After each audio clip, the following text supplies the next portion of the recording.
love the fact that I have my cavalry boots, my spurs, my Stetson. Okay. Love it all. But when I got moved, it was just super disappointing to me. But you learn quickly in the military that it's the needs of the Army first and not what you want. Yeah. Yes. But it worked out, and I loved it. I miss it to this day. It is what it is. Major, we're going to have you on again, just separate from the military history detachment, just to talk about your service. Would you come on? Yeah, absolutely. Okay, absolutely. You'll see how it works. Actually, we're 1 minute behind schedule, so we're going to launch. You'll see we have a theme song. Okay. We do the national anthem. We do some announcements, and then we're going to talk about Airborne, and then we'll bring you and Lieutenant Colonel Kish on. Yes. Wonderful. All right. Well, let's get started.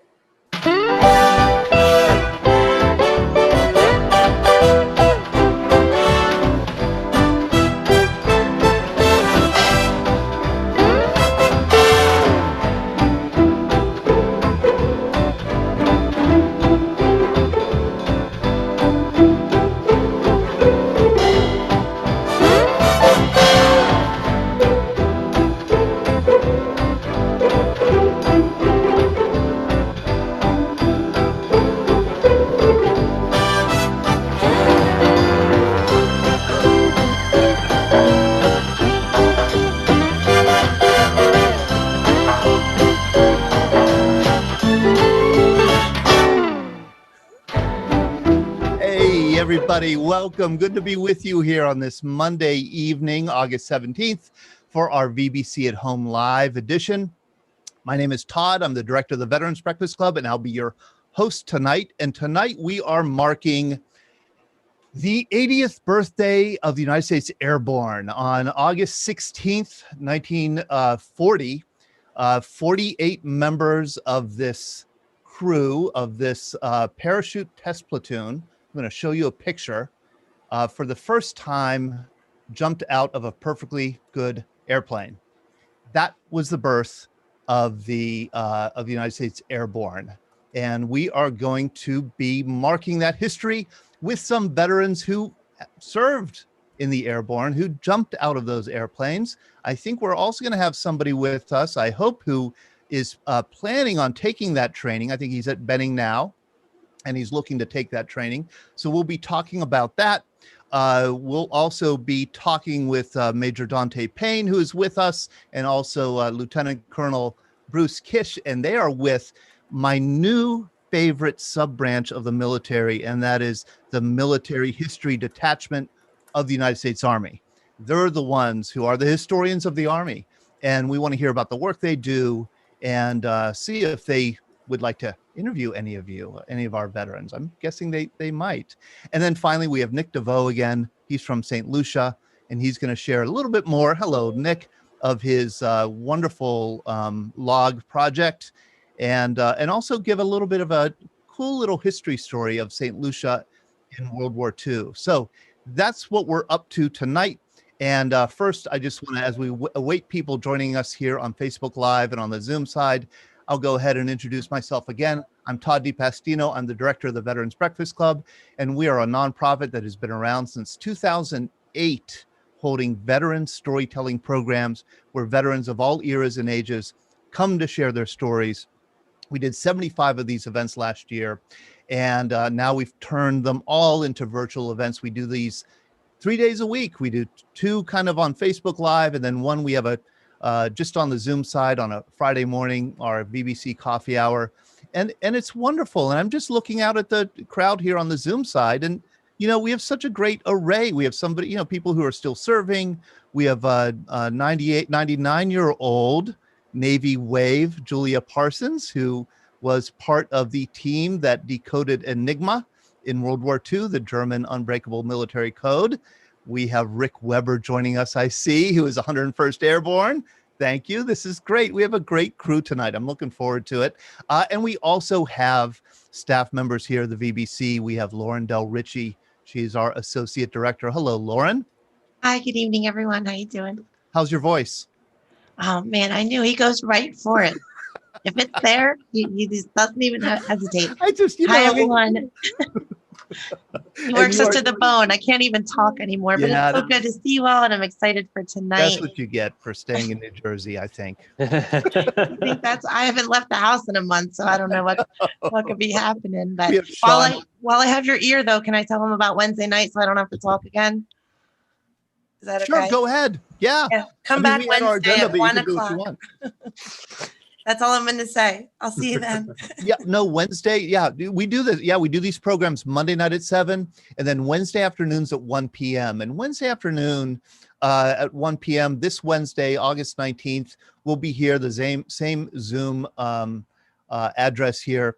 And we have open conversation on Wednesday, right? We're going to tie up a lot of loose ends. We have a lot of loose ends because there are always more stories out here than we could cover in one program. And so I think we'll be talking about, I'm curious, for example, we had a great conversation about Iwo Jima on Friday at our VBC coffee hour. And Jimmy Jones let us know that there was a Loran station, a Coast Guard Loran station on Iwo Jima for many, many decades. And I'm looking to find somebody who served in that godforsaken 2.5 mile by 5 mile island in the middle of Sulphurous Island in the middle of nowhere for a 1-year tour of duty at a Coast Guard Loran station, which was a navigational radio signal station. They were all around the world. I just think it's fascinating that people had to serve, on these remote locations for so long with so few people. So we have some loose ends we're going to tie up here on Wednesday at 1 p.m. And I also have Sean Hall here. He's our program director. Hello, Sean. How are you? Hi, good. How are you? Very well. Good. We have Ellie DiPastino, my older daughter. She's in Chicago. She's the producer of this program. And then finally, we have my younger daughter, Libby DiPastino. She is our summer intern. And I'm about to cry, but we're going to say goodbye to Libby tonight because tomorrow she leaves for college. Is that right? That is correct. That is correct. The car's all loaded up. You're going to go back to college after a summer of interning with the Veterans Breakfast Club. Libby, I'm sure you've learned a lot this summer. Of course, yes. Listening to these illustrious veterans share their stories. What can you summarize what you've learned? Let's see. I think from everyone, I've learned to never volunteer for anything. It's very important. I'll carry that through my life. Never choose the kidney and lima bean C ration, although I don't think I'll ever really get into that situation, but you never know. And I also think I learned what the breast branch is. The breast branch of service? Yeah. Really? Which one? Huh? Oh man, you got me going. All right. We may come back to her. I don't know if she's going to be willing to reveal the best branch of service. We always like to begin with the national anthem, and we're going to have. Is it Marianne Mangini, Ellie? Yes, it is. Lead us once again. Okay, let's throw it to Marianne.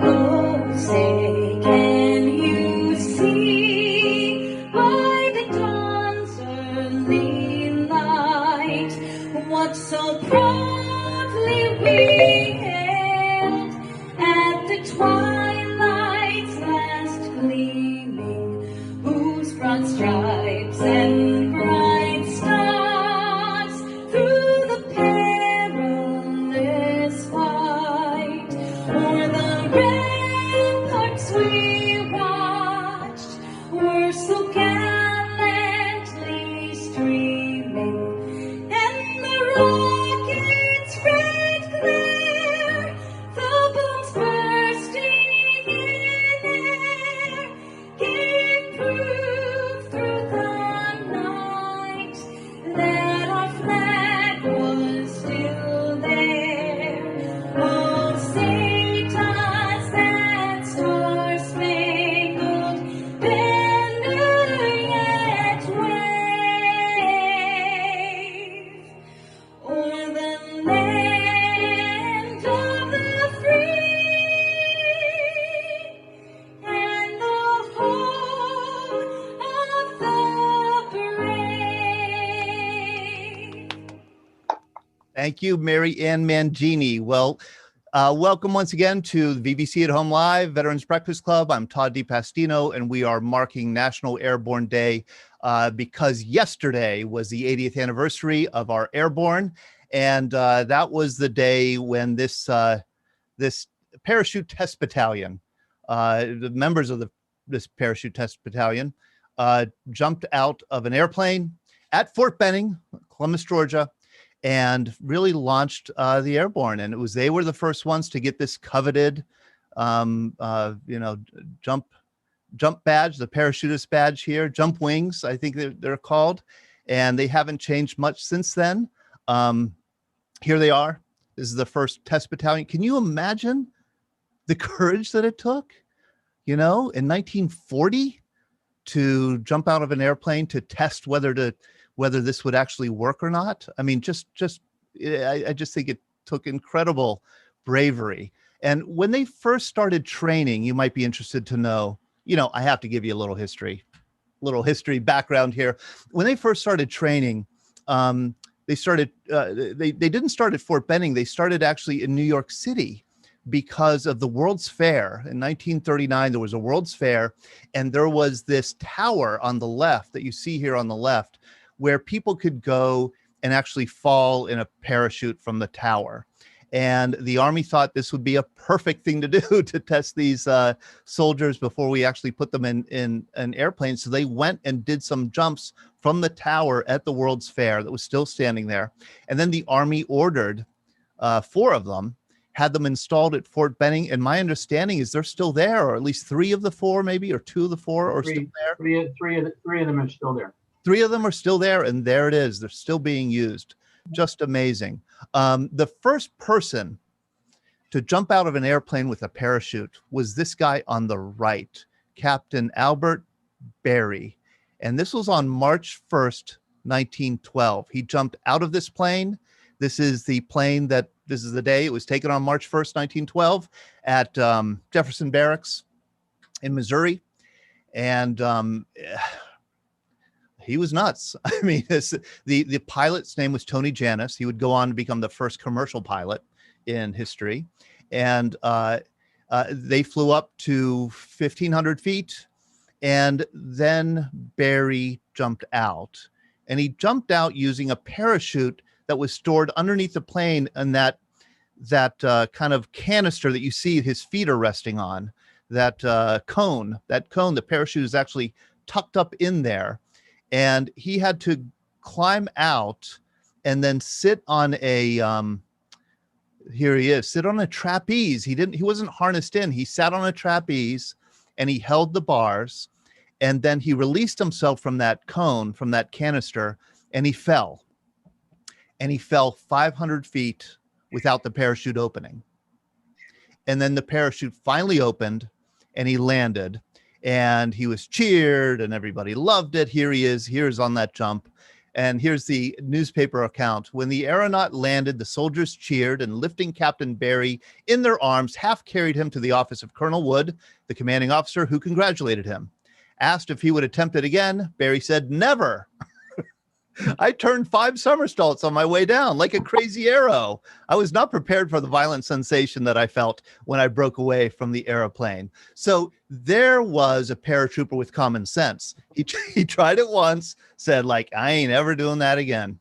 And the pilot, here's the pilot on one of the first commercial flights. The first scheduled flight was from Tampa to St. Petersburg, Florida, across the bay there. Otherwise, you had to take a train 5 hours around, land route, or a steamship across the bay.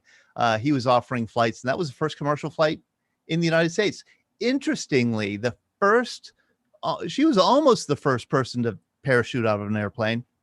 This woman, Georgia Tiny Broadwick, she was the first to jump with holding the parachute, essentially, and having a ripcord. She essentially invented the ripcord. And her name is Tiny Broadwick, Tiny Broadwick. She was called Tiny because she was 3 pounds when she was born. Full grown, she was 5 feet, 85 pounds. She had a heck of a life. She's an interesting study. Those of you who are interested in history, she was married at age 12. First baby at age 13, and she worked in a cotton mill in the South, and she ended up running away to a traveling circus jumping out of balloons with a parachute. She was one of the first truly to jump out of airplanes, and she was a kind of a pioneer of parachuting. She did demonstrations for the Army of a kind of parachute that could be kind of kept on a pack on your back. The first paratrooper was this guy. He was in charge of the test platoon, William T. Ryder. I believe he was also the first out the door. And this might be a picture of him on March 1st, 1940 for that first jump. And it's really interesting to me that, you know, it hasn't changed that much. I mean, sure, there's been a lot of, you know, new equipment and lots of new techniques, but the arduous training itself is still, you know, very much like it was in World War II. And we have a young man, a young infantry officer with us. I believe Brad Whitehall. Hello, Brad. I'm going to unmute you here. Thank you for joining us. I thought I'd start with you. You are the youngest, I think, of the people here, veterans, those who are serving. Thank you for joining us. Of course, my pleasure. And you're joining us from Fort Benning. Yes, sir. Yes, sir. Ooh, and may I ask, what is your rank? A second lieutenant. You're second lieutenant. You're a graduate of the Military Academy, West Point. Yes, sir. And you graduated when? 2019. Okay, 2019. So, boy, kind of a fresh graduate. You chose the infantry track, and Yes, you are at Benning to get your wings. That's correct. When do you start? So right now I'm in quarantine for Airborne School. So the Airborne and Ranger Training Brigade right now does a system where everyone going to one of their schools comes to Camp Cornet, which is on Fort Benning, and just stays here isolated for 2 weeks before the school starts. So this Sunday we'll get bused from here over to the Airborne Barracks and then start the school a week from today. And how long is the training? It's a 3-week course. A 3-week course, and then you get your wings. Yes, sir. It's intensive then. Yes, sir. From what I hear. From what you hear. And what makes you want to do it? Well, all infantry officers have to go, or at least are supposed to go. So obviously I kind of was told to go, but for me, it's kind of also like the main motivation is probably, I think it has like a lot of like historical context. I'm not going to an airborne unit, so it's not necessarily required for my job, but I still think it's kind of a cool thing to do from that aspect. Very cool thing to do. Very cool thing to do. And a brave thing to do. And we have some veterans who have gone through Fort Benning, gone through that jump program that you're going through. Mm-hmm. And I thought I would have some of them give you advice. Okay. Not that you're asking for it, but do you have any kind of questions about, about the jump school? Any advice that you're looking for? Nothing in particular. I'm kind of lucky here in that, obviously there's a lot of lieutenants here at Fort Benning. So, I have a couple of friends who just finished the course last week. So they've kind of told me what I need to know. But obviously anything that anyone wants to chime in with, I'm open to hearing. All right. I'm going to ask, let's go to Regis. Regis is joining us for the first time. This is Regis Rasa. He was a 82nd Airborne in the late 1950s. Hello, Regis. How are you? I'm fine. I'm enjoying this evening. Oh, very good. I'm so glad you joined us. I sent out an email to the airborne veterans I knew asking if they'd be on tonight, and I'm so glad that you showed up. You were a draftee? Well, actually, I volunteered for the draft. I wanted to go in when I got out of high school, but I had a hernia. So I was 4F, didn't want to be a 4F, so I had it repaired and volunteered for the draft. And volunteered for the draft. Now, you did not, unlike Brad here, who just graduated from West Point in 2019 and has to do it for infantry officer training, you didn't have to go to jump school. Why did you volunteer? I went in on a dare. I'll tell you the story. When I was at Fort Jackson in basic training, we had a visit from some airborne troopers. They looked very good in their starched uniforms, their shiny boots, and those shiny wings. So there was 4 fellows that decided that they were going to go airborne, and they said that I would never make it because I only weighed 120 pounds back then. And I said, oh, I can do it. And they said, I dare you. And I said, okay, so I'll join with you. And I did. And what was it like? I enjoyed the jumping. I did not enjoy the second 8 weeks of infantry training at Fort Bragg or the harassment during jump school. So that was Bragg, huh? Could you clarify? Could somebody clarify for me? I thought the jump school was always at Benning and always has been at Benning, but I do know that there's kind of advanced training at Bragg, but you were at Bragg for basic airborne. I was at Fort Bragg for the second 8 weeks and 3 weeks of jump school. Okay. All that right. was with the 82nd Airborne. And how many jumps did you end up doing? I only made 13. I became a company clerk and I made the manifests. And sometimes I forgot to put my name on the list. What advice do you have for Brad here for 3 weeks jump school? Keep your eyes open when leaving the plane. It's a wonderful sight. Keep your eyes open. Oh, that's neat. Thank you, Regis. And we'll call on you again here. Let me ask, how about Bob Dvorak? Now, you didn't go through jump school, Bob, right? Am I right? Yes, correct. Okay. But you are honorary member of the 82nd Airborne. That's true. I went to war with them during Desert Storm. So yes. I have my airborne patches, but no wings. But no wings. But man, I mean, you've been through it with the Airborne. You were embedded with them, yes, a couple times. And you wrote, I'm going to bring up your book here.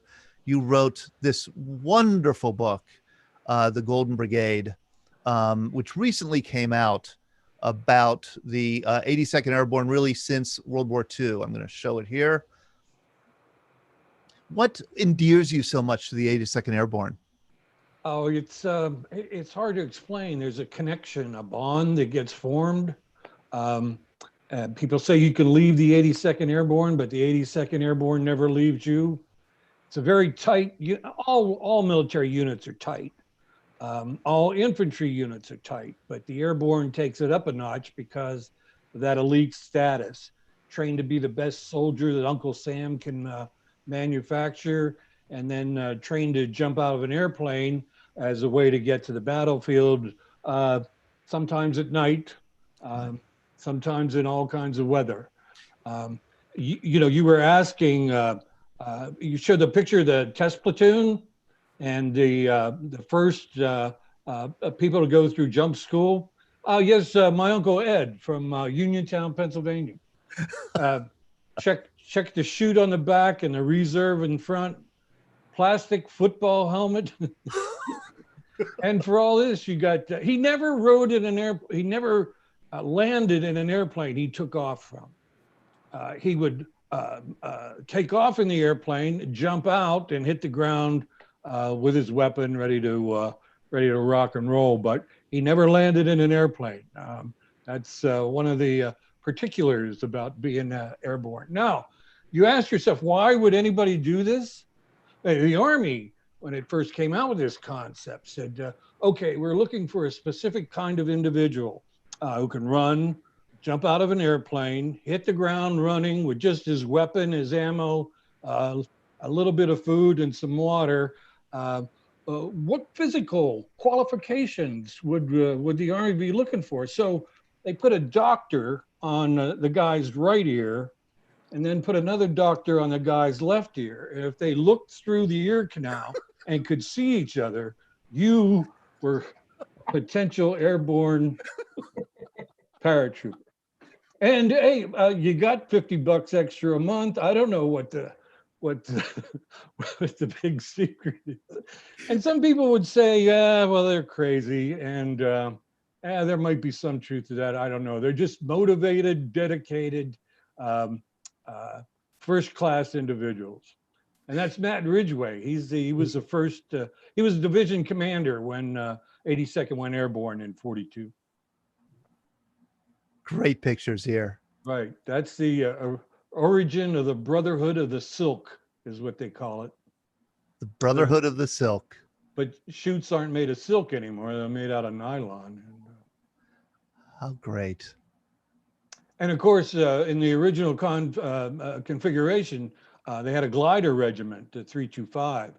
Right. They reached the battlefield not by parachute, but by gliders. And they had their own special insignia, their own special badge. And there was some friction between paratroopers and glidermen. Say, well, a paratrooper would say, this is so easy, even a glider man can do it. So, it's, Friendly rivalry. yes, of course, always, yeah. So although you didn't go through paratrooper airborne training, I'm sure you know all about it because you've spent so much time with the 82nd Airborne with veterans. Do you have any special insight into the training, into what Brad might be soon encountering? Yeah, what I would recommend, LT, is keep your running up. Just keep running every day because that first week, that's all you do is run. They even ran guys through the chow hall. They didn't even stop to sit down. You ate as you went through and you just kept going through. And over the loudspeakers, they were playing the unofficial 82nd Airborne song, Gory, Gory, What a Hell of a Way to Die. Because the airborne song is about a guy whose chute doesn't open. I mean, they just kind of thumb their noses at this. These are characters, but this kind of a business that attracts its share of characters. Yeah, these are characters. I'm going to go to Jeff Witherell. I was gonna defer to Rick. I think you said Rick Weber was online. Yes. Rick is a classmate of mine from North Catholic. He was a year ahead of me, and he went in the Army ahead of me, and he went to the 101st. So I was going to defer to him because he went before I did. So, wow, you went to high school with Rick. Yep. I bet he was a character in high school. Oh, yeah. Yeah, I used to work for him, too. Oh, did you really? Yeah. Oh. Todd, can I ask Rick a question? Yes, I'm going to ask Rick I'm going to ask him to unmute himself here. Hey, Rick, what took you so long, man? We've been waiting for you on VBC at Home Live for like 6 months. He's been here before. No, I've been here. The last couple of times I wasn't able to get on because I thought I was defunct. I was just glad to see you. Hi. It's always good to see you, Lauren. And Jeffrey, thank you. Defer to the old guy. I much older than you. To the young lieutenant, second lieutenant, the only thing I can tell you is I went through OCS right beside the airborne track, and they do run. The only thing I can tell you is you may be an officer, but don't let them know you're an officer. You must. Oh boy, who's that guy? Yeah, who is that guy? You don't. Sometime I don't have time to tell you the story of my friend Joe Mancuso, who was a senior captain when he went through airborne school. And he let them know he was a senior captain, and they just tortured him. So good luck. There is no problem. As the other gentleman said, you don't have anything between your ears. You got through West Point. You're smart. You've already been picked on. It's a great time. You're what, 21, 22 years old? 23, sir. 23. Best time of your life. Good time to do it because you're as you get older. I will tell you, Joe Mancuso that I talked about, we went in the Army together. We are jumping next year. Are you really? Either at Benning, because we're having a reunion at Benning of our OCS class, and or we're going up to Mercer. I do it every 5 years. Now, because of my knee replacements, I only do it tandem, but I'll tell you, it's the greatest thing going. People say about worrying about jumping. The new chutes, the square, what they call them square chutes, but they're actually rectangle. They're the most fun I've ever had in my life. You're cool. They're cool. So I wish everybody the greatest. I have a picture here. I don't know if you can see it. I'll hold it up. Okay. This picture is taken on D-Day. Oh, I have that here. I'll You know, share it too. General Eisenhower talking to, and I hate to say about my friend with the 82nd, he was talking to the 101st. Right. I also have a picture in the background you see there. Was brought over from the museum in France. And let me see if I can drop this down. Yep, I see. We do see it. Yeah, we see it. Okay, I got my Caratan shirt on from one of my all-time heroes, Mr. Warren Goss. He gave me this shirt. And, you know, there is a camaraderie. There's no question about it. I've met some terrific people. Being with the 101st was fantastic.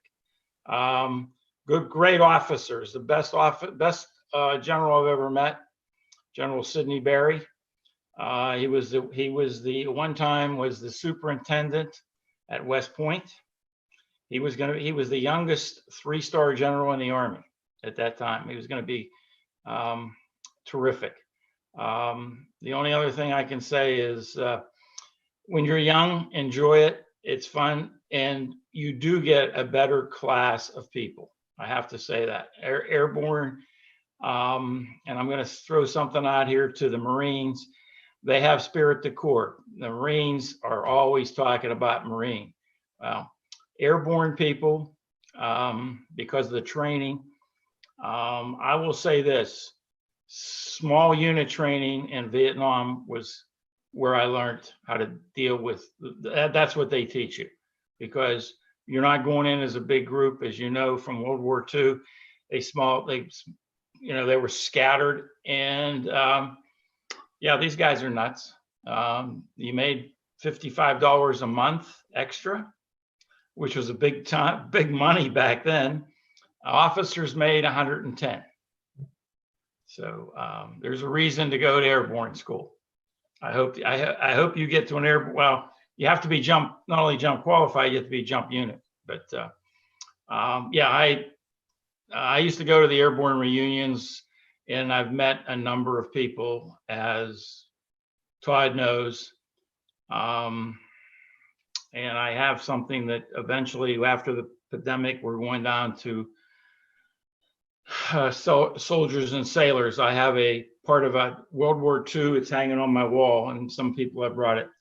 It's a World War II D-Day parachute given to me, part of a parachute given to me by Dick Winter. And I think it's so interesting, Rick, that you feel, you were in Vietnam in 1970? 70, yes. I went to 70. I came in 70, which was pretty much a lot of the battles were over. I got there just in time to go to Cambodia. Okay. Great trip. Great trip. And what was the hotels like? We didn't go to any hotels. I can tell you that. Okay. But yeah. I just find it so interesting that, airborne, there's such a heritage around it that you feel so connected to those who served, before you in the 101st, those who served after you. It is a kind of a big family, 80-year history. Well, I think if you've talked to guys from World War II, which I'm so blessed to have a couple of them in my life, there's a camaraderie. You really don't, you can be in the Army, but unless you've been in combat with people as an infantry officer or an infantry unit, you cannot explain that to people. Yeah. There was no such thing as Black Lives Matter. Guaranteed. There was no such thing, because every life mattered, and guys had no problem in the field with black guys. Never. Or the best guy that I ever had in my whole time in the Army was an Apache Indian. This guy was the greatest thing I've ever seen. Wow. So when you're out there with small groups, 35, 40 people, you get tight. And you don't have prejudice. Right. Because I will tell you, blood is blood. I'm going to go to, thank you. Thank you, Jeffrey, for allowing me to talk. And Todd, it's a pleasure to be back. I'm going to go to Bob Book just because he told me a funny story. Hi, Bob. How are you? Gonna unmute you here. I'm good, Todd. How are you? Very good. You kind of sent me an artifact that I'd never seen before, never heard of before. Should we count you as a having your wings?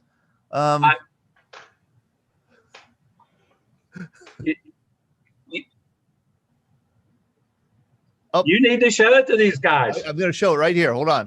I never was in the service, but can claim to be a screaming eagle. So, Brad Whitehall, this is what you look forward to after your 3 weeks of training.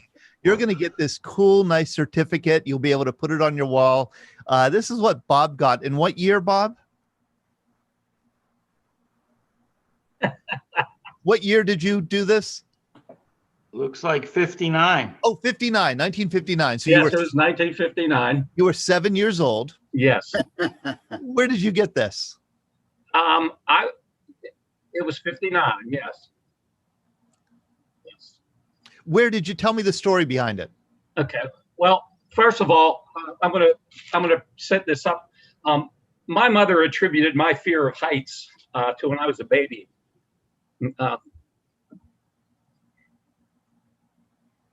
Oh, you know what, Bob? You're breaking up. We can't hear you. Okay, we'll come back to you. We'll see if it if you're. Oh, that's a shame because it's a good story. We'll see if your mic can come back here. Joe Conver chatted in the chat here. Spent 4 years Marine Corps, 4 years 101st Pathfinder Company, 167 jumps on status through all 4 years. Where's Joe? Oh, hey, Joe. I'll send an ask to unmute Joe. Yeah. Hey. How are you? Not much has changed since the 70s to the 90s, that's for sure. Really? But airborne community's still pretty tight. So what's your story? Did you enter the Marine Corps first? I did. Right after 10 days after high school, I joined the Marine Corps and was in Desert Storm as a Marine Corps sniper. And then from there, thought I was going to get out and go to college, hated everything about it. So I tried to get back in the Marine Corps and then was considered prior service. So I walked over the Army and kept my rank, and then I was on the fast track. So it was great. I went to the 101st, I went to Air Assault School, then Airborne School, and then Ranger School, qualified Ranger. And then I spent my time at the Pathfinder Company. So jumped out of C5s, C141s, or C140, C131, C130s, C141s, Blackhawks, Chinooks, all of it. So Ben Wright commented, he said that Pathfinder airdrops are sure challenging. That sound definitely more challenging than your normal drop? They are. So usually a normal drop is a static line jump from about 2,000 feet. Sometimes we've done it from less than 1,000 feet, and in combat situations they do it in 500 feet. So I never did it in a combat situation with the Army, but 1,000 feet. And we were in Panama and actually jumped out of a hot air balloon once. So that was pretty cool for fun with the Panamanian Army. Oh, wow. So you keep on saying it was fun. Oh yeah. Well, so it was fun, but when they say that, when you're standing in there and you have the static line in your hand, I'll tell you every single time before I jumped out of the plane, I told myself, why am I jumping out of a perfectly good airplane? Always. No question about it. But then, your parachute opens, you count 1,000, 2,000, 3,000, 4,000. You hit the, you hit there and you looked at the skyline, you're okay, that's why. But no, so if anybody says that they weren't scared every single time they jumped out for at least a split second, they're lying. So I've never jumped before, but what is that 4 seconds like? And you don't reach terminal velocity in 4 seconds. What happens in a static line jump is there's the static line, and then there's a little bridle between and the parachute. And then, so you got to keep your head tucked for 4 seconds, or the parachute will come out and it'll actually rip your head off. So you got to keep your head tucked for 4 seconds and then count that 4 seconds tucked until your parachute actually comes out and then fully expands. Wow. And I'm showing some footage here of, I think this is where yep. would So yeah, so that yellow is a static line. Okay.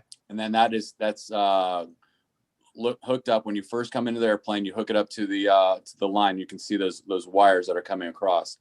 and then you hand it to the jump master, and then the jump master pulls it, and then you jump out, and the velocity of you jumping out of the airplane. There you go. Yep. So so you hand it, and then you jump out. You keep your there you go. Yep. You keep your head tucked, and then once your parachute opens and you're fully under canopy is when you're, you lift up your head. So. And it must be an exhilarating feeling after. There you go. Yep. Yep. Yeah, Did that. Yep. that.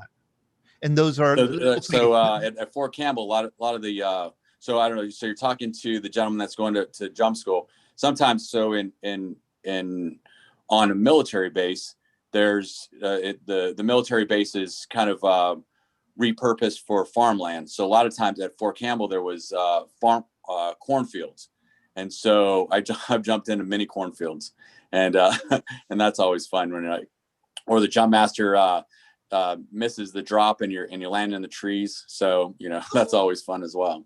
Oh, so not boy. really. But. Did you ever break an ankle, twist an ankle, get caught in a tree, got scraped up? Nope. So I spent 8 years in the military, went to combat, and the only thing I got was poison ivy. So I tell that story from time to time. Yep. There's I think I'd rather land in a I tree. went to the medic for and it was all for that pink stuff that they put on you and poison ivy. I want to invite people to ask questions, put questions in the chat if you'd like. Certainly on the Facebook side, make comments. We could read your questions here on the air on the Zoom side. I want to go to Ben Wright because Ben, you did not jump, but you dropped as a pilot of C-130s. You said you dropped plenty of paratroopers. Oh yes, we quite regularly went to the green ramp at Pope Air Force Base, North Carolina, and loaded up folks from 82nd Airborne and dropped them on all the drop zones named after the beaches of Normandy. They were very long drop zones, so you could drop sticks from both sides of the aircraft and drop 60 people, in one pass on a drop zone. I did some test airdrops at Yuma Proving Grounds in Arizona with the Army out of Fort Huachuca. We're testing jumping with tow missiles. And so they were doing tailgate jumps, and they were strapping a tow missile to their sides and testing it before it went to the troops as how they could jump with one of them. It was a interesting procedure with them doing that. Is it challenging as a pilot to drop airborne, or is it just another run? Well, you're always concerned. You never wanted a paratrooper injured, and God forbid, especially at night, you drop people off the drop zone or get them into the trees. Sean was talking about landing a tree. You don't want paratroopers landing in trees, and you don't want them injured. So your biggest concern was you kept bugging the navigator on the computed air release point that you knew that it was correct and the winds were correct and that you were maintaining the correct flight path. And then, when they got ready to jump, green light, that you just had a steady platform for them, constant altitude and airspeed, and just had a solid platform for them to jump out of. Right. Jim Puhala, you emailed me some information here. I'm going to unmute you. A little bit of a story. You were a helicopter pilot in Vietnam. You didn't go to jump school, correct? Correct. Okay. You got back to from Vietnam, and you were where? Did you say Fort Campbell? Fort Knox? Fort Bragg. Bragg. I was actually in the 82nd. Did not have jump status, but I think I was the assistant S4 for the headquarters company. Okay. And you said people were jumping out of helicopters at Fort Bragg, right? That's right. Ben Wright and I have had this conversation, and he tells me it never happened. But the sky troopers that I was in contact with always said that jumping out of a C-130, you never wanted to be the first guy out or the last guy out, because those were the guys who were flirting with the trees. because as the C-130 was going down the drop zone, the first guy out was at the front end of the trees, and the last guy out was at the back end of the trees. But in any event, there was a program where if a unit had no AWOLs for some period of time, they let these guys go and jump out of a helicopter, out of a Huey, on Saturday morning. That was a reward for not going AWOL. That was a reward. I didn't think it was much of a reward. But nevertheless, we went out and spent about 4 hours on a Saturday morning. We'd take them up about 8 at a time, I think. And, a helicopter goes pretty slow. So there wasn't any issue about, the size of the drop zone. And it was a pretty easy jump. We took them up to, I think, about 1,200 feet, and they had a good time. And you didn't do it? No, I didn't. That's the line. Those are always the fun jumps. Jumping out of a perfectly good airplane. Right. Joe, why were those funner than the plane? No, those are, so it's a nice Saturday afternoon, and like I said, I have 167 jumps, but sometimes like that we would get the helicopter pilots, and we would jump like 3 times in a day. So we would go and we'd have like 3 parachutes lined up, and then we jump and run over, and put our name back on the chalk list and go back up again. And those are the fun times, because it's not a combat mission. You don't have to walk 20 miles after your mission. It's not nighttime. You don't have a full pack with 5 MREs for the next 10 days, and trying to grab, 8 quarts of water with you and your combat rifle and stuff like that. So that's always the fun times. Yeah, we used to call those Hollywood jumps. Hollywood jumps. Yeah, absolutely. That was just shooting a reserve, and like you said, you get on the back of the truck to a PLF to practice a landing, and grab the chute and get the chute on, get on a helicopter, jump, come back in, get rid of the chute, get another one. Yep. And you do 3 or 4 of those in a Saturday. Yeah, those are Hollywood jumps. We used to a lot of fun. Oh, great. Bob Book, can we let's see if your mic is working now. I'm working now. Okay, you're working now. Good. I'm gonna find that document again, and you can tell us where you got it. Okay.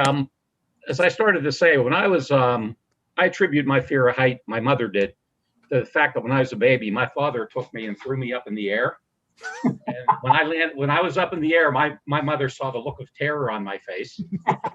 And from then on, I have been afraid of heights. I still am to this day.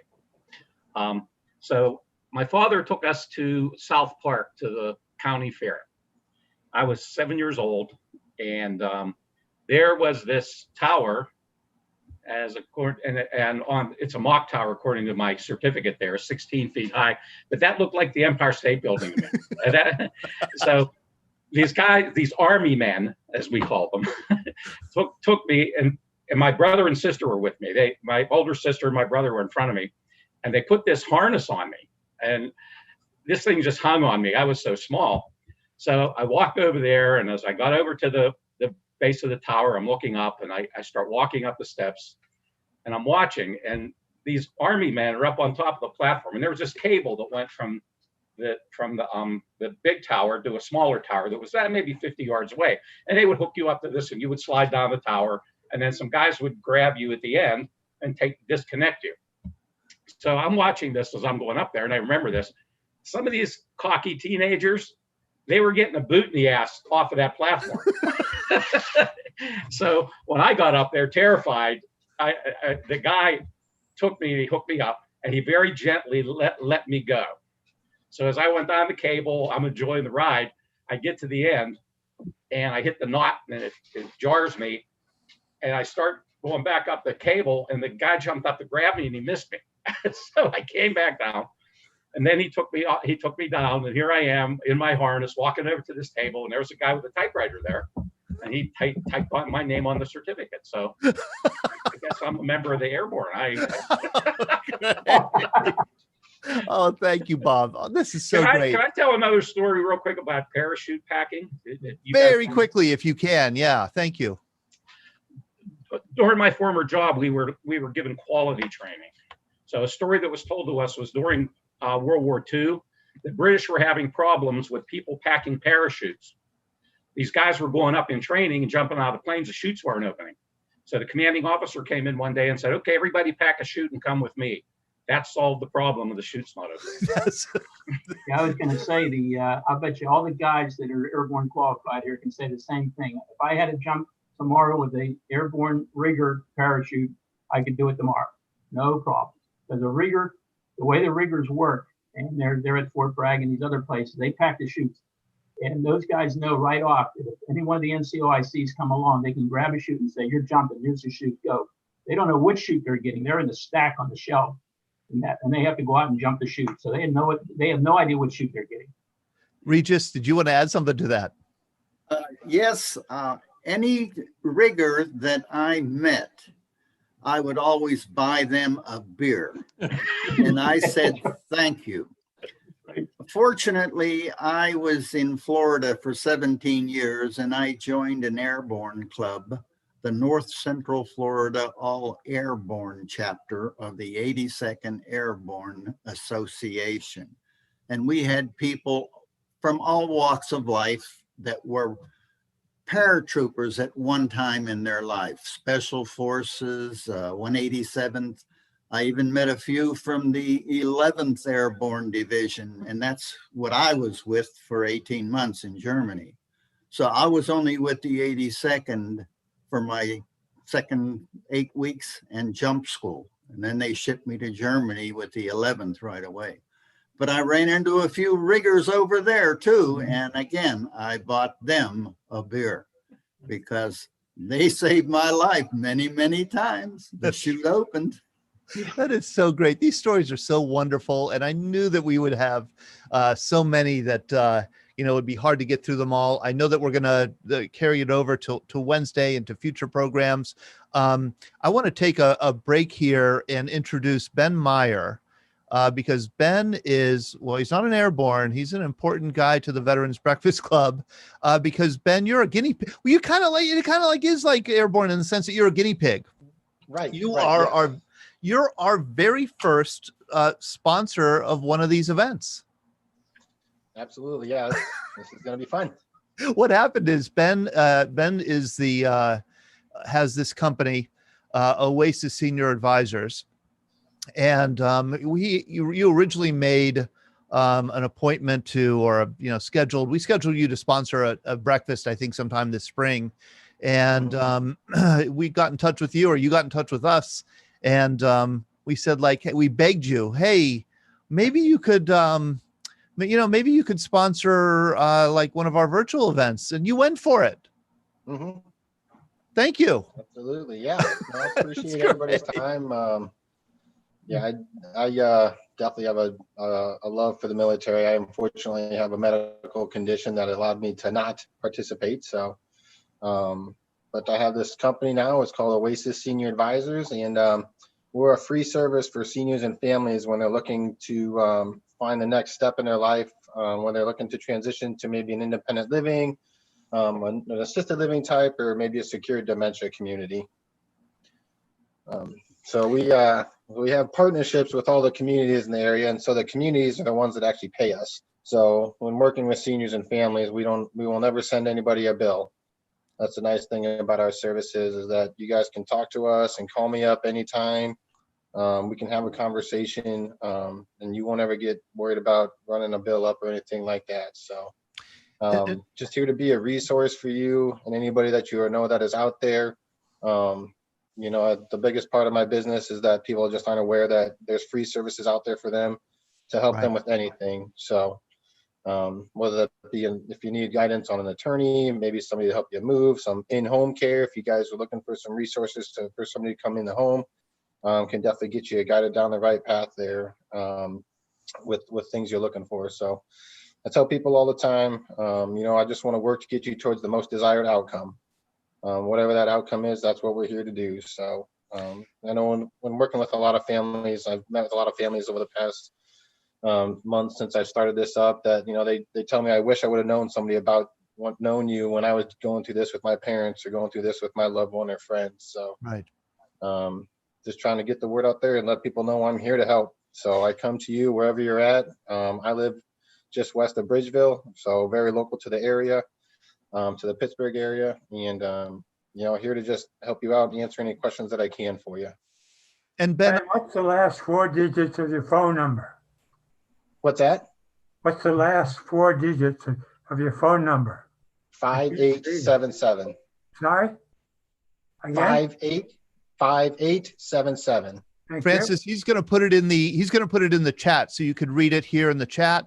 And Okay. Ellie, if you could transfer it also to the Facebook Live side in the comments, that would be wonderful. Ben, we've talked a bit, and you've become kind of one of our people we refer to. Is it that get questions about benefits and resources, and I have my father is needs help.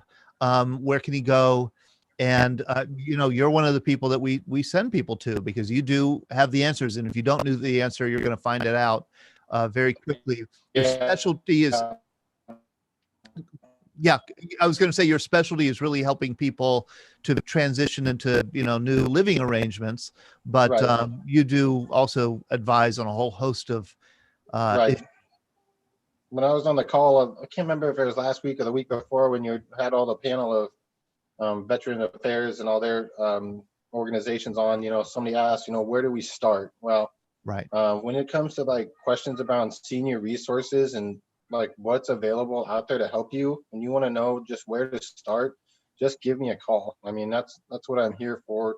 If you're just looking for a place to say you have this situation or this circumstance, we'll talk about it, and I'll make sure that you get the resources and the things that you need. So just start with me, and I'll get you connected with the right people that you need. Thank you so much, Ben, and thank you for sponsoring this event. And we'll be seeing you again, I'm sure. Absolutely, absolutely. All right. Hey Todd, I was gonna say something to Brad.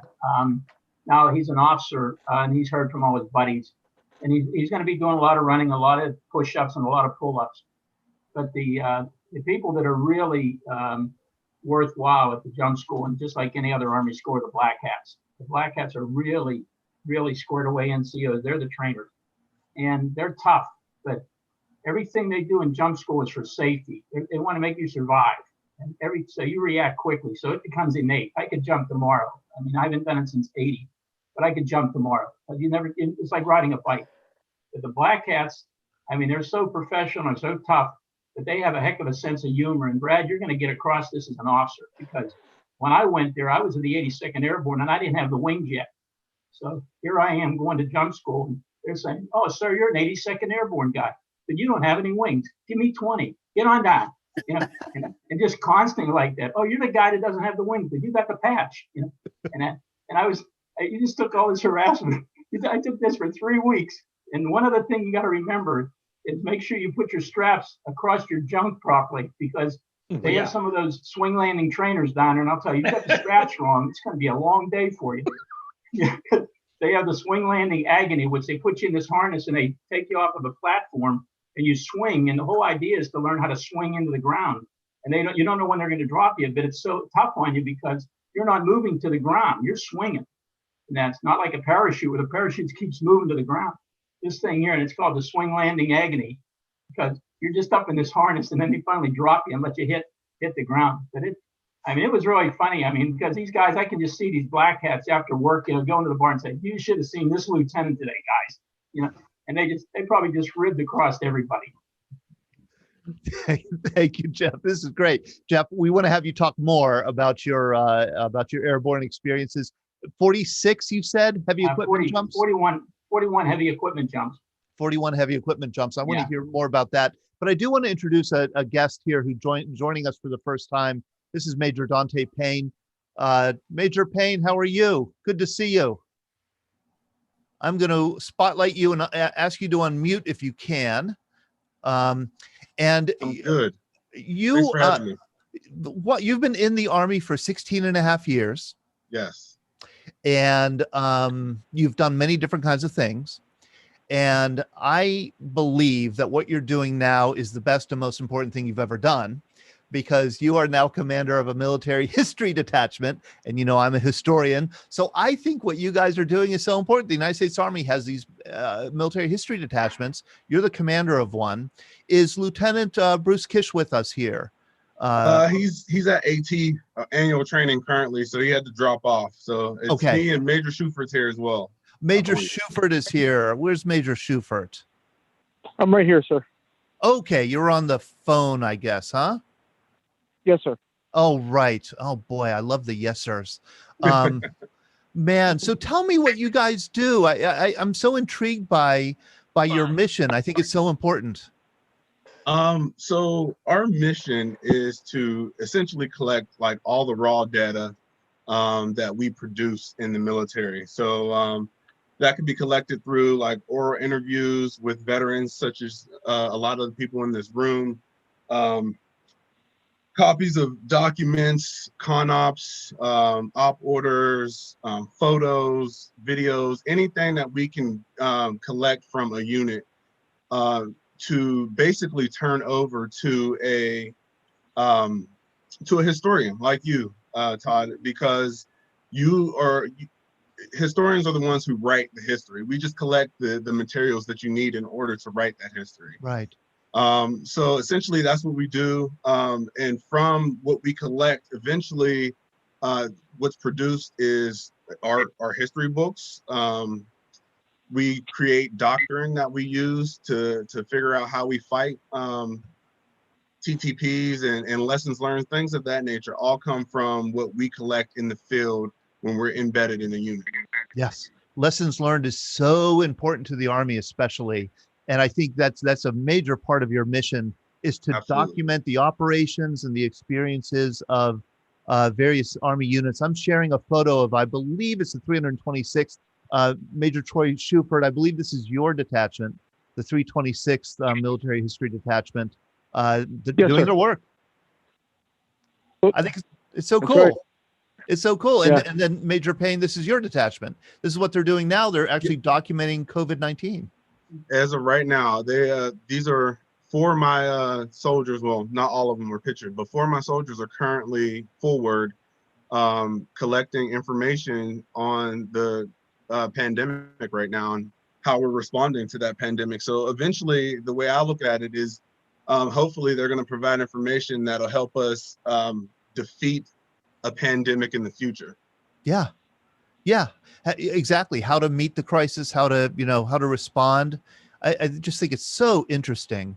And I find it interesting because it's very much like the work that we do with the Veterans Breakfast Club. I mean, you're, much better at documenting what you're doing, but having conversations, asking people how they work, asking people what the experience has been, what they've been doing.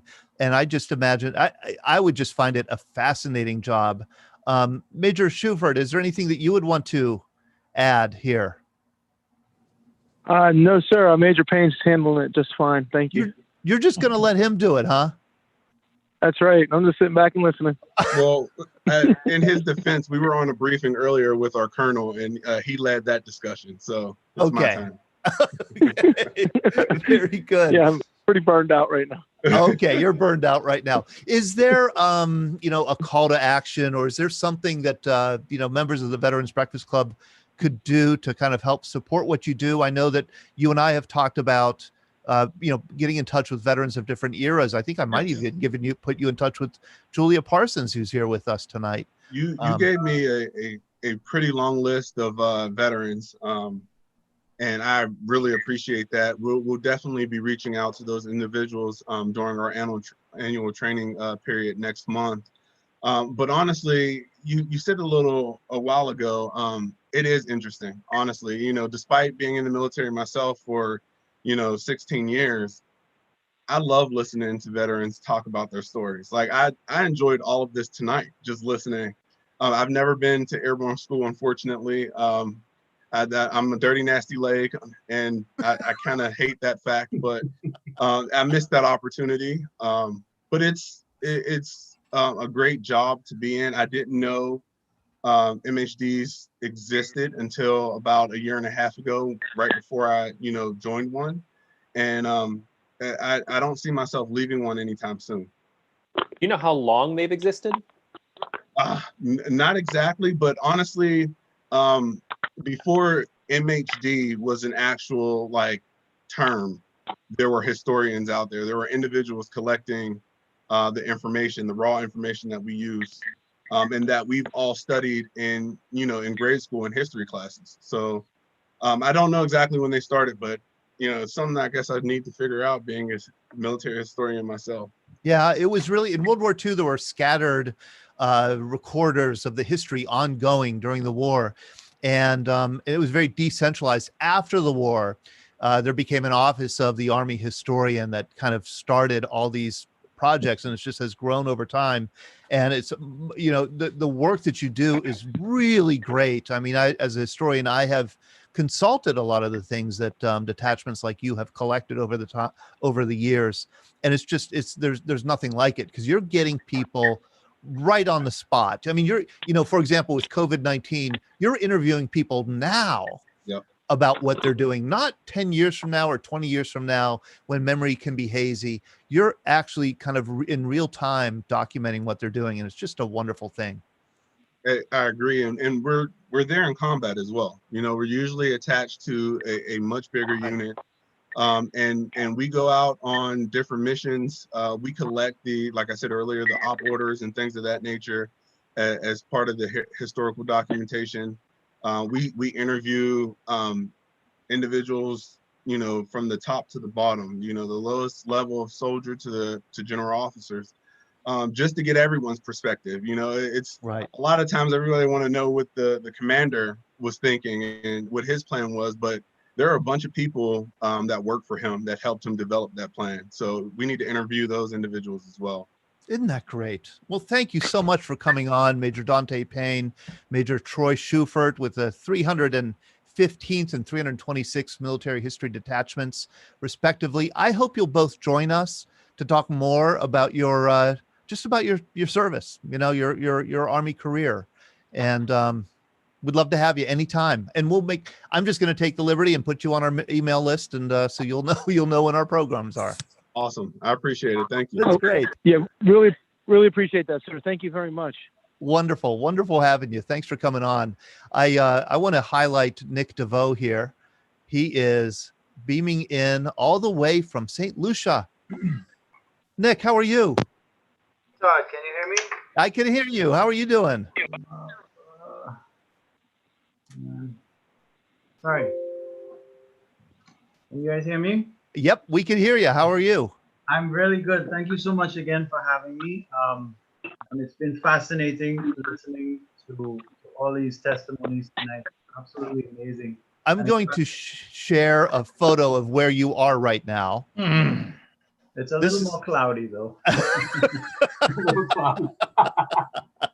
You live on St. Lucia. And St. Lucia is what, like 25 miles long by 14 miles wide? Pretty much. It's like 230 square miles or something. It's pretty tiny. It's a drop. Okay.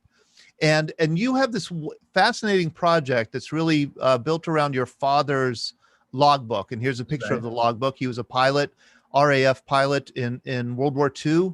That's and you have developed that. You just had this thought to have World War II veterans who have special stories kind of sign it, share a little bit of their story in the logbook. And as of now, you're approaching 100 entries in this logbook. That's right. Been doing it for 4 years, and I think I just got the 95th signature over there in Texas. 95th signature in Texas. And these are people here's a picture of your father, the pilot. Here he is again, Cyril DeVoe. And, these are really interesting people. I mean, you're getting a cross section of people who participated in World War II. So, for example, Holocaust survivors, Japanese survivors of the atomic bomb, German veterans, von Ribbentrop's son. You have his story. Really, really interesting collection of people.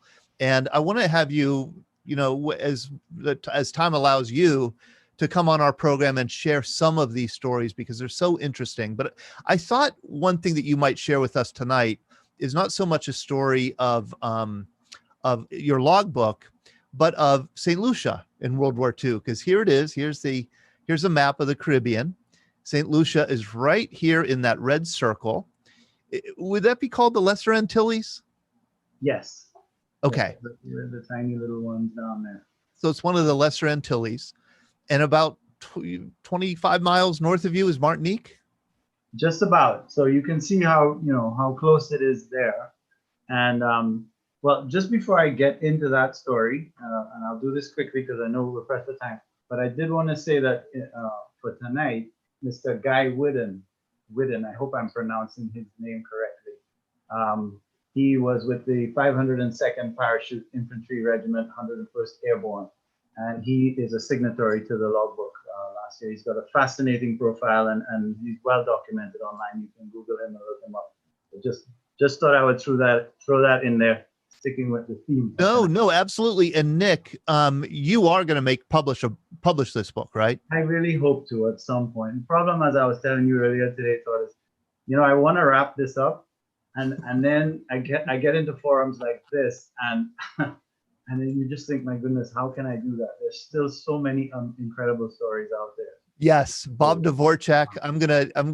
I just got an email from an author saying, "How do you know when you're done with a book?" Yeah, And, exactly. right. It kind of has a life of its own. Yes. Yeah. And every time I think, right, this is it, I'm going to wrap it up. I mean, tonight, is she on? You mentioned earlier. Well, you're never done. Well, yeah. What do you say? When are you done with the book, Bob? About 10 years after it's published. Because history is a living entity.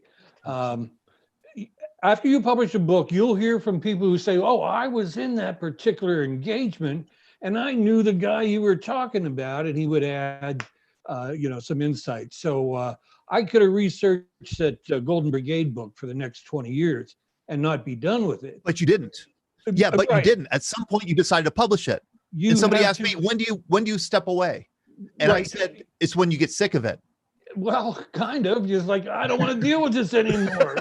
I get these guys off my back. And yes. The book coming out. Okay, it's done. Now you can all complain and go to.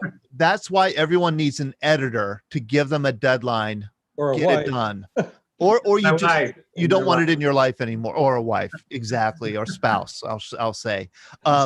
So hopefully you have one of those, Nick, that will push you to the finish line.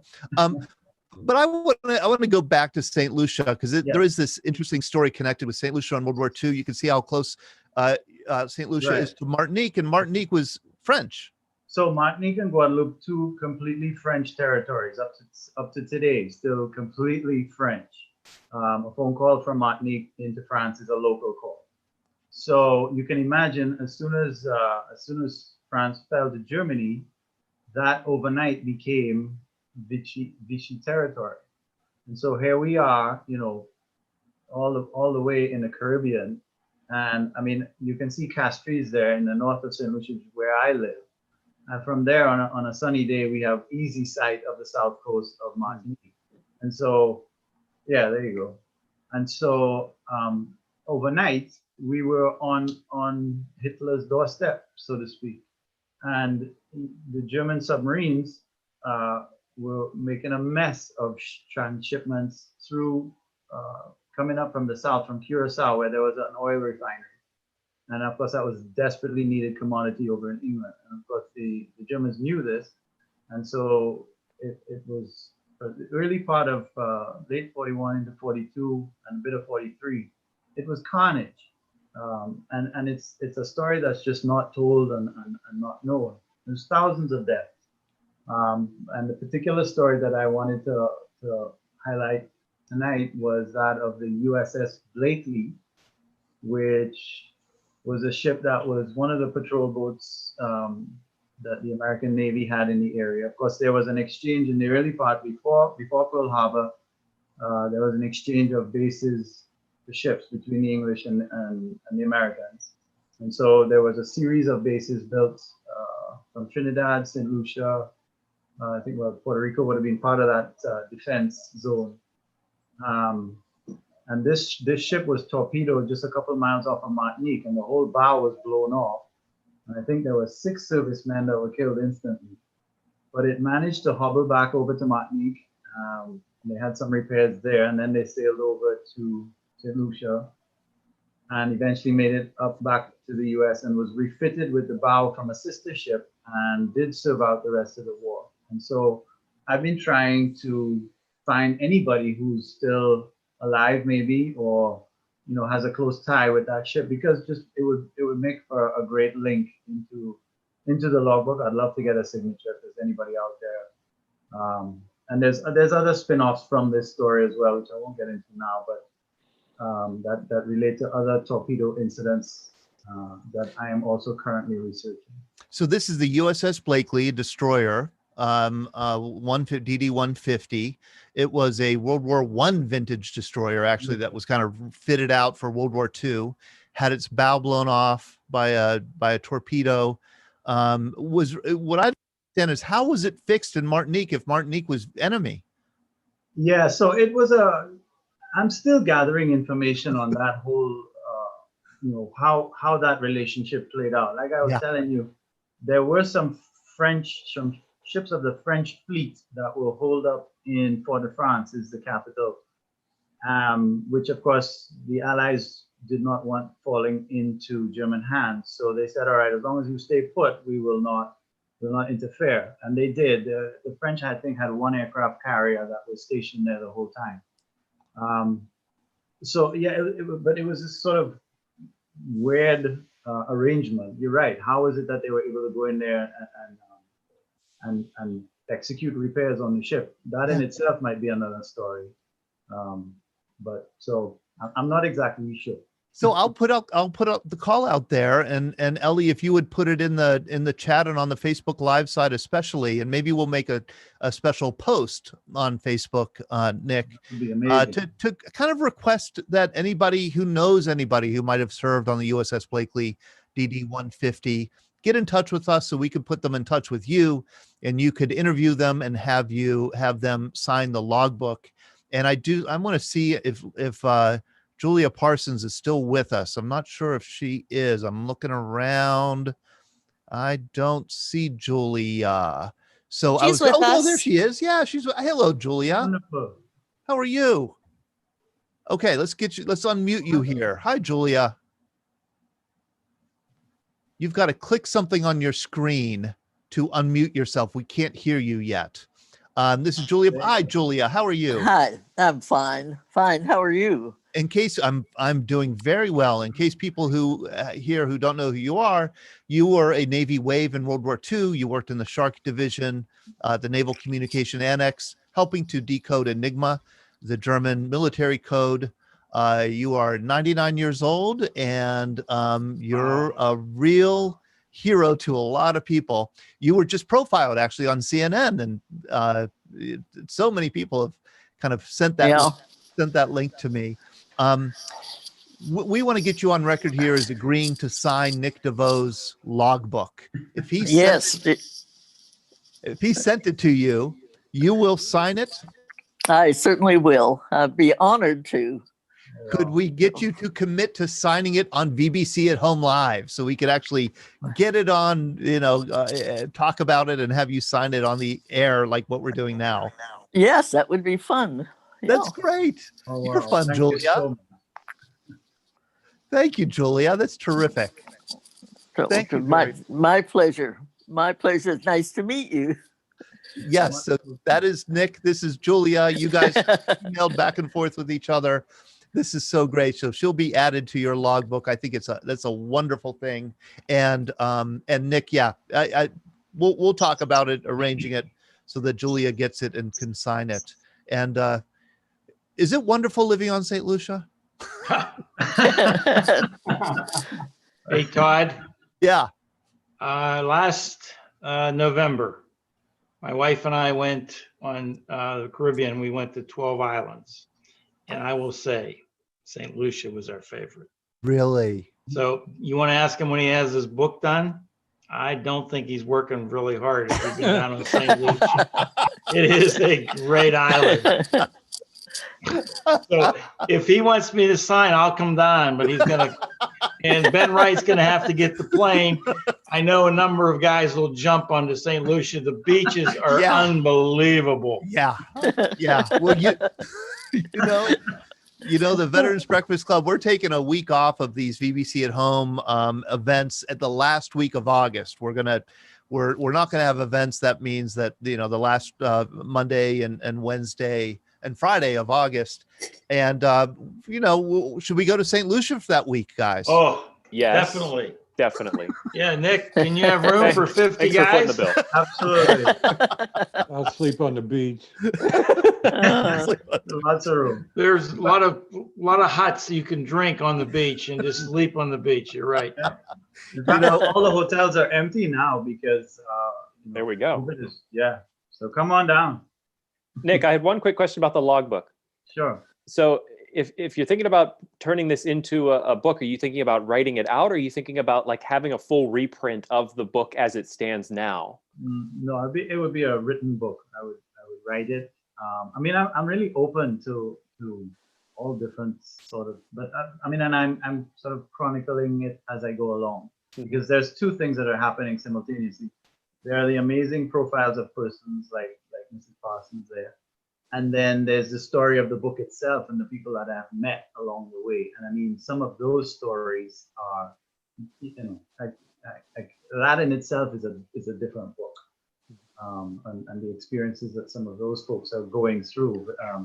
People with I just met a gentleman over in Utah, and his son served in Iraq, and he's got terminal cancer right now. His father is a veteran, and he was trying to hook me up with another gentleman, and on and on. It's been amazing on a multitude of levels.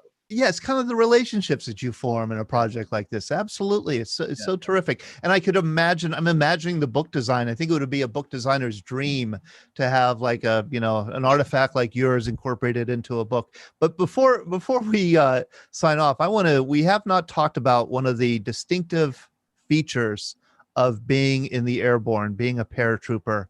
And that is you are permitted to wear these wonderful boots. Corcoran's. Yeah, Corcoran paratrooper jump boots. Hey, Todd. Huh. Tell them what Santa Claus wore last Christmas. Santa Claus, who looks remarkably like Rick, comes to our Veterans Breakfast Club events in December, and he wears paratrooper jump boots, and he tells a story about how he had to jump out of the sleigh, right? Yeah, well, I was pushed. I don't jump. I've had one jump, 3 throws, and 2 pushes. And here's Ike again. You can see the paratroopers wearing those jump boots. This is the iconic photo of Eisenhower, General Eisenhower, kind of meeting and encouraging the members of the 101st Airborne Division on the eve of D-Day when they were about to jump behind enemy lines. And you may know one little wonderful fact about this photo is you can see Ike and Bob Book. I'm sure you know this. What do you think Ike is talking about in this photo? What do you think he was talking about? Bob Book, would you happen to know? I can tell you. Gee whiz, fly fishing. Fly fishing. Yeah, and that's corroborated from I had chatted the statue at the National D-Day Memorial in a cupola down there, and that's what the guides down there tell you. He's talking about fly fishing. He's talking about fly fishing. Yeah, fly fishing as a kid. He's talking to that paratrooper about fly fishing. Very much an Ike thing to do. You know, he could relate to ordinary people. Here is a couple pairs of World War II vintage jump boots. They go for about $300 each. On Brown Shoe Army. Look at that, Brown Shoe Army right there. There's talk about the Army reverting back to brown jump boots to go with their new uniforms that are being rolled out. And the other thing you get to do with them is, and you get to it's called blousing. Blousing the boots. The boots. Explain why you have to do that, or why you're supposed to do that, or you don't care. It's just a cool thing to do. Well, the Airborne's the only ones allowed to blouse their dress uniforms. Everybody else wears low quarters. Blousing the boots just keeps them from getting tangled up as you're running through the jungle or the desert or any other great climate they put you in. Right. And they used to wear spats, but it was better this way. Hey, Todd, I could tell you a quick Eisenhower story about he was talking to one of the paratroopers who's going to jump on D-Day. And I asked him, he said, do you like to jump out of planes? And the trooper said, no. I said, well, aren't you in the wrong outfit? He said, no, I just like to be around the people who do like to jump out of planes. That's a good answer. That's a good answer. And I forget who said it. One of our guests today said it, that quite a few, Veterans Breakfast Club started in 2008, and Bob Book will know this. Remember this. Quite a few of our veterans were airborne, and quite a few of them did say, I've never landed in an airplane in my life. They were paratroopers. They never landed in an airplane. They flew in them for as many times as they jumped, but never landed. And Hey, that Todd? always amazed me. Yes. Todd. Yes. This is Regis. I Hey, landed in a 119 one time in Munich, Germany. It's because one of the engines was faltering and they had to return to the airbase to land. As soon as they hit the ground, everybody exited that plane. They thought it was going to blow up. The old boxcar. Great. That's what Todd. they called them, the old boxcar. Todd, there was a bigger question from Greg Yost about this. He says, let's see here. This is more of a World War II question, but given the wide ranges over which paratroopers would land in any major division-sized drop, were the units set up in ways to allow one unit to, quote unquote, grab paratroopers in their nearby areas to undertake their missions, even if those people were not from their specific units? Like mix and match. Yeah. I can answer that, Todd, if you want me to. Please do. When I was jumping with the 82nd Airborne, when you're looking at, say a C-130, a C-130 holds 64 troopers, paratroopers. Okay, so your unit's 150 guys. Okay, so you got to split them to the other plane. And one thing you do, you cross attach. You never put like the commanding officer of the company with the XO on the same plane. So you do all these different things. You make sure you don't have, all your elite guys or all your leaders in one plane and all your privates in another plane and stuff. You have to cross attach, and then you have to put your spillover into another plane.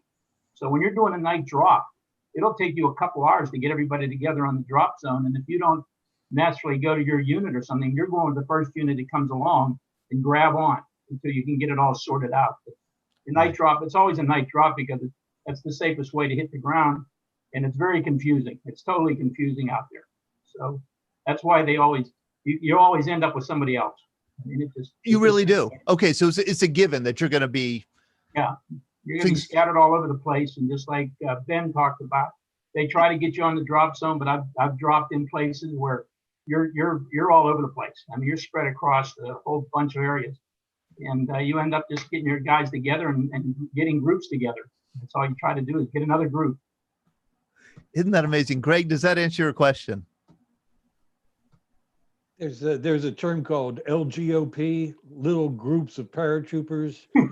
It is confusing and it's chaotic, and you pick up guys along the way, and you just get a little band of guys who are armed and ready to go, and they're in a what would you call a cross attitude. They're ready to fight. So little groups of paratroopers who come to the battlefield in a pissed off condition are ready to go. I thought I would end with, before we get to our final closeout song, we don't have Irmgard Ryan tonight because, once again, she can't be with us. She'll hopefully be with us next time. She can't be here tonight. She usually plays the accordion, sings a German drinking song to close us out. But I thought I would just tell this brief story. I learned about the paratrooper jump boots from Bill Malden. This is the guy who wrote his biography, the World War II cartoonist. And he says that those jump boots were by far the best boots in the cold, wet winters of Italy in 1943, 1944. And he said everybody wanted them. Everybody wanted them. And so they were routinely stolen at the docks. And quartermasters would then sell them to ordinary soldiers, sell them to Italians. Everybody was getting these jump boots except for the paratroopers themselves. And officers really liked to wear these paratrooper jump boots and kind of walk around the base section area of Naples with their, trousers bloused. And Malden, in fact, was given these jump boots. This is what he showed wearing them for the first time as a gift. Paratrooper gave them to him as a gift. And he said he stopped wearing them because he'd walk down the sidewalk and he'd get harassed by a paratrooper who would jack him up against the wall and say, "Where'd you get those boots?" Knowing that he's not a paratrooper. So Malden ended up doing this cartoon. Two officers walking down the street. They're obviously wearing those paratrooper jump boots, but a real airborne guy is here. You look how mean and nasty he is. And he's got these ordinary combat boots on. And the one officer says to the other, "It's best not to speak to paratroopers about saluting. They always ask you where you got your jump boots." I thought it would end with that. And there is, and you didn't have wings. He didn't have wings. That's right. So thank you all for joining us tonight. Oh man, what a wonderful conversation. I'm very glad you all joined us. I hope people on the Facebook side and the YouTube live side enjoyed it also. We'll be back on Wednesday afternoon at 1 p.m. for open conversation. And then we'll be back, of course, on Friday at 9 a.m. for our VBC coffee hour. Please do join us either one of those times. And I invite all of you who are with us tonight to come again. And we will be in touch. Major Payne, thank you so much. Major Schufert, thank you so much. And thank you for all our airborne veterans and to Nick DeVoe for kind of sharing tonight. We thought we'd close out without Irmgard Ryan. We thought we'd close out with the unofficial airborne anthem. Ellie, do we have it queued up? Yes, we do. Here we go. I was going to say, Todd, that might have been the 82nd Airborne Corps. The 82nd Airborne Corps is a platoon of LRPs, the long range reconnaissance platoon of the 82nd Airborne. They're all in the Glee Club. That's amazing. How amazing. Oh, wow. All right. Thank you all. Great show, Todd. Good night. This was fun.